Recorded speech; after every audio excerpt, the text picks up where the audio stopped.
Today we'll talk about how can you add new account on your Bluesky app. We'll go to figure out the solution or know how you can do that on your app. So you just follow this ways, then it's going to work with you. All you have to do, you just go here, you go above this sign, click on it here. So then it's going to show for you a list like this. Then all you have to do next, you just click here on settings here, just click on it. Then you come to next step here, it's going to show for you like this here. Then you click here on add account, you just click on it. So then it's going to take you to this list, and here can you sign in with the new account, or here can you create new account here.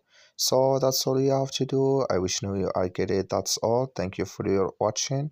Don't forget to support us by liking, subscribe. You just follow these ways, then it's going to work with you. So thank you for your watching.